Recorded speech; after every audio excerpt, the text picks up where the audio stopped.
Hi, Ashish. So we've got these essays from you. I'm very happy to see them. I hear your exam is coming up in a couple of days, so let's give you some feedback, shall we? Okay, dear Mrs. Smith, my name is Ash, and I'm one of the participants of English and Homestay. Firstly, thank you for providing the accommodation and honoring me the privilege to live with your family. Okay, so far it's fine. I'm not a huge fan of this word, honoring, just because it's not terribly natural.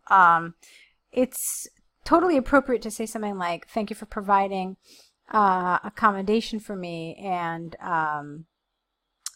giving me the privilege to live with your family. But honoring me with the privilege, it's just a little much, okay? So polite, yes. Formal, yes. But, let's not, let's not overdo it too, okay? So I'm writing this letter to gather some information about the United Kingdom and thought you would be the best person to provide me guidance. Okay, know that here. What's going on with this typing? I'm hoping that when you handwrite, these kinds of things are not happening with your essays. Task 1 doesn't really make a big deal about paragraphing and so forth, but task 2 does. So I'm hoping that it's just some sort of a device problem that is making your paragraphing kind of strange, okay? All right, so I hail from a very small town, Mao, you could have put a comma here, in the state of Uttar Pradesh in India, and this will be my first time traveling abroad. I am really excited for both learning advanced with a D, English capital E, and exploring the UK. The program starts from September 15th and ends on December 20th, which is approximately 4 months. It is 3, no? Okay. Therefore, could you please let me know what type of clothes I should be carrying to be safe as per weather during the time period? Also, please let me know about the public transportation, its availability and reliability. Last but not least, don't need a the here. I love reading in the library, and I would prefer to have a membership, possibly before my arrival or as early as possible. Okay, so what do you want from her? You want Mrs. Smith to give you some information? I mean, why are you telling her this about the membership? You want her to give you, so you should have some sort of call to action, like, could you please tell me if this is possible? Could you please tell me what I need to do in order to ensure my library membership? Okay, something, but definitely you must have a call to action. Otherwise, it's kind of like, okay, well, why are you mentioning this? Okay. I will be boarding a flight BA 195 of British Airways and will be landing in London on September 2nd around 3 p.m. Looking forward to meeting you. Okay, so let's try this again. I always prefer in a formal letter this to be fully written out. It just sounds more formal when you say, I am looking forward to meeting you and learning and exploring this foreign land, okay? So you're missing some words here, and so grammatically it's inaccurate, and also it's a little informal. So we just have to make those changes. And then this is decidedly not formal. We don't want to use any contractions. So instead, let's say, I will be waiting eagerly for your response. Yours sincerely, Ash. That part is fine, okay? So you've done everything you're supposed to do. Most of the grammar is pretty good. There are just some little things that I want you to work on here a little bit, okay, Ash? So let's take a look now at your second essay. Okay, and here it is. Again, with the text, something really funny is happening, so don't know why. But let's see what you said. In the past few decades, capturing a global market has been a trend of organizations, okay? So you're missing some articles here, and you've put in an article where you don't need one. This means starting their franchise and advertising their products or services in different countries. I strongly advocate this strategy, which helps to extend boundaries. Though there are few who see this as an means which does more harm than good to their nation. All right, we will discuss both sides of the argument. Okay, let's try it again. So, you don't want though here, okay, because though requires a full clause. That is, it needs at the very least a subject and a verb. What you wanted to use instead here is however.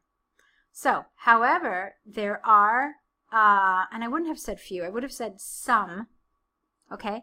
However, there are some who see this as a means, and there are no commas here. There are some who see this as a means which does more harm than good to their nation. We will discuss both sides of the argument in the following essay. Okay, that's fine. It is absolutely incorrect to completely negate the idea of foreign trade or investment into one's country. People who are of old thought or who have their hidden agenda might think of this as infiltration by foreign countries into the local market and a way to capture or create a monopoly. For example, there was a huge protest in the city of Thane in India when the news of retail giant Walmart entering the Indian capital I market was telecasted. In my opinion, if they happened to start their operations in any nations, it would create job opportunities and improve the economy of the state. Okay, all right, interesting. Okay, hold on. Can we talk about why it was viewed as negative? I mean, the whole thing says that some people view it as an invasion and an intrusion into the country. And you're giving me this lovely example, but why? Okay. Here, I mean, the example you gave me didn't talk about why people thought it, but instead you gave me an example of when this actually happened. So I know an example, but now I don't know why people think this, and that's the important thing to focus on, rather than this particular example. Or you could have included the example, but then just kind of developed it a little more, saying that, you know, these people really feared that the Indian culture and way of life and products would kind of be pushed aside by the local population in favor of the foreign products and so forth.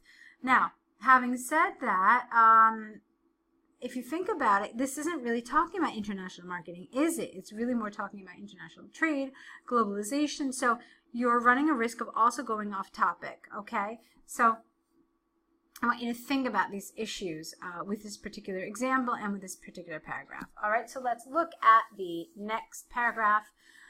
On the contrary, people should welcome any such initiative. This will help to build trade relationships, plural please, with other countries and will add to the economic stability and understanding of world markets, plural S, but also help, no S here, to understand each other's apostrophe traditional values, language, and thought process of the nation, which can be used as an advantage. For instance, business relationships S between America and China.